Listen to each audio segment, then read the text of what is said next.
और दलित, पिछड़े, आदिवासी और अल्पसंख्यकों को भी सुप्रीम कोर्ट और हाई कोर्ट में जज बनने का अवसर प्राप्त होना चाहिए। और नगर निकाय चुनाव आज़ाद समाज पार्टी गठबंधन दलों के साथ मजबूती से लड़ेगी। मुख्यमंत्री कानून व्यवस्था की बात करते हैं, उत्तर प्रदेश में कानून व्यवस्था कहाँ है?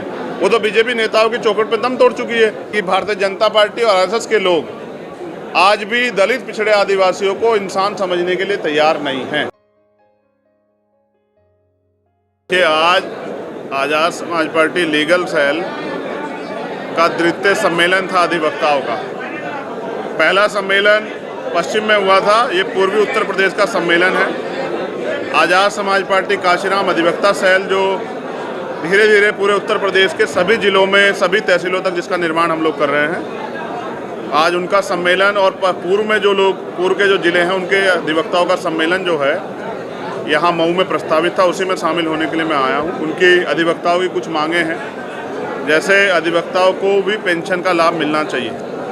और एक जो सबसे बड़ी मांग जो दलित, पिछड़े, आदिवासी और अल्पसंख्यक जो वर्ग है उनके अंदर जिसकी बहुत लंबे समय झटपटाहट है, उनका ये मानना है और ये न्यायोचित मांग है कि अब कोलोजियम सिस्टम को ख़त्म करके all India judicial service commission बननी चाहिए और दलित, पिछड़े, आदिवासी और अल्पसंख्यकों को भी सुप्रीम कोर्ट और हाई कोर्ट में जज बनने का अवसर प्राप्त होना चाहिए।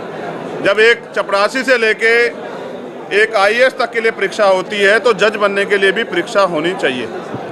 ये जो द्वार बंद करके दलित, पिछड़े, आदिवासी, अल्पसंख्यकों को रोका गया है, बहुत दिन से इस गुलामी को दलित, पिछड़े, आदिवासी, अल्पसंख्यक सह रहे हैं। अब वो इसको सहना नहीं चाहते। अब वो चाहते हैं कि सुप्रीम कोर्ट, हाई कोर्ट में उनका प्रतिनिधित्व मिले। 2024 बहुत दूर है, अभी 2023 और नगर निकाय, नगर पालिका का चुनाव जल्दी आने वाला है। मुझे उम्मीद है कि जो सुप्रीम कोर्ट ने आदेश दिए थे कि जल्द से जल्द जो है ट्रिपल टेस्ट पास की जो रिपोर्ट वो आ जानी चाहिए, जिसको सरकार ने लापरवाही कारण जो चुनाव पीछे हटा, अब मुझे उम्मीद है कि मार्च के बाद अप्रैल तक वो रिपोर्ट आ जाएगी और नगर निकाय चुनाव होंगे।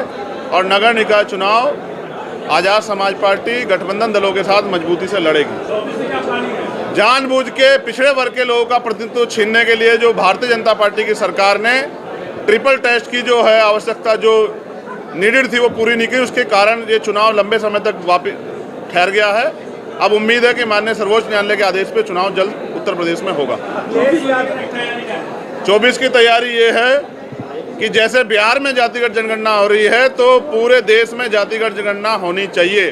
किस जाति कितनी संख्या, किस जाति का कितना प्रतिनिधित्व, सुप्रीम कोर्ट, हाई कोर्ट, यूनिवर्सिटियों में चांसलर, जो सेक्रेटरी, अंडर सेक्रेटरी हैं, किस जाति के कितने, सीबीआई, ईडी, इनकम टैक्स में दलित, पिछड़े, आदिवासी को मौका मिला नहीं मिला, इन सब जाति जानकारियों को अब साझा करने का समय आ गया है। किस समाज पे कितने रिसोर्स हैं, किस समाज को रोटी रोटी के लिए मोहताज होना पड़ रहा है, इन सब पे चर्चा का समय हो गया है। तो पूरे देश में जातिगत जनगणना हो, इसके लिए एक बड़ा आंदोलन हम लोग 2024 को ध्यान में रखते हुए पूरे देश में शुरू करेंगे।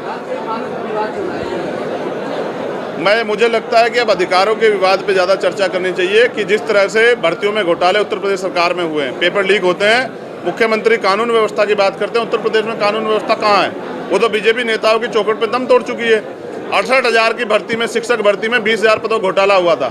करना ये चाहिए था कि उस मंत्री, शिक्षा मंत्री को जेल भेजना चाहिए था, जबकि उनको जेल भेजने के बजाय आज तक वो पद जो है दलित पिछड़े वर्ग को नहीं मिले। ये बड़े शर्म की बात है बीजेपी सरकार में, ऐसा अन्याय जो दलित पिछड़ों के साथ हो रहा है। अगर आपको खून की जरूरत हो तो ज्यादा लोग देने के लिए तैयार हो जाते हैं, लेकिन वोट के नाम पे लोग पीछे हट जाते हैं, क्या वजह है? ये बड़ी अच्छी बात की, जो लोग खून दे रहे हैं आज वो कल वोट भी देंगे, आप चिंता मत करो। उनको समझाने की देर है। पिछली बार उनको लगा कि चंद्रशेखर भाई नहीं जीत पाएंगे, इसलिए उन्होंने मुझे वोट दिया, बीजेपी को हराने के लिए वोट किया। इस बार हम अपने आंदोलन को जमीन पे मजबूत करें, अपने संगठन को। आप जब ये मानते हैं कि वो खून देने को तैयार हैं तो वोट तो बहुत छोटी सी चीज़ है।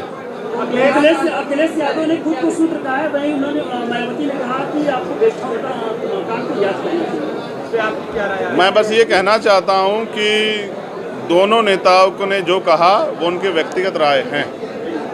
एक बात तो सत्य है कि भारतीय जनता पार्टी और आरएसएस के लोग आज भी दलित, पिछड़े, आदिवासियों को इंसान समझने के लिए तैयार नहीं हैं। आज भी वो उनकी पार्टियों में भी जो दलित, पिछड़े, आदिवासी, अल्पसंख्यक वर्ग के लोग हैं उनको जातिगत टिप्पणी करके अपमानित करते हैं। इसके लिए बीजेपी को सोचना चाहिए। और मैं इस बात का समर्थन करता हूं कि रामचरितमानस में जो भी शूद्रों को, महिलाओं को अपमानित करने जो जैसी टिप्पणियां हैं, उनको अब उससे वहाँ से निकालने का समय आ गया है। आपको लगता है कि चौपाई का देखिए, मैं फिर कह रहा हूँ कि किसी भी समाज, किसी भी वर्ग को अगर अपमानित करने वाली बात कहीं भी लिखी गई है तो उसको अब हटाने का समय आ गया, क्योंकि सभी समाज में जागरूकता पैदा हो गई है, कोई भी अपमान नहीं सहना चाहता।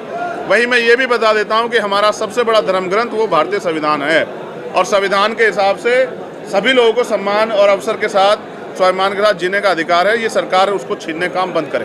दलित राजनीति में मायावती जिस तरीके से कमजोर हो रही है, आप अपने आप को कहाँ मानते हैं? नहीं, मैं तो इन वर्गों में, दलितों के साथ पिछड़ों, आदिवासी और अल्पसंख्यक वर्गों में ये चेतना जागरूक करने का काम कर रहा हूँ कि वो बीजेपी के, आरएसएस के हथकंडों से सावधान होके अपनी वोट का प्रयोग एकजुट होकर करे, जिससे कि इनको सत्ता से बेदखल किया जा सके।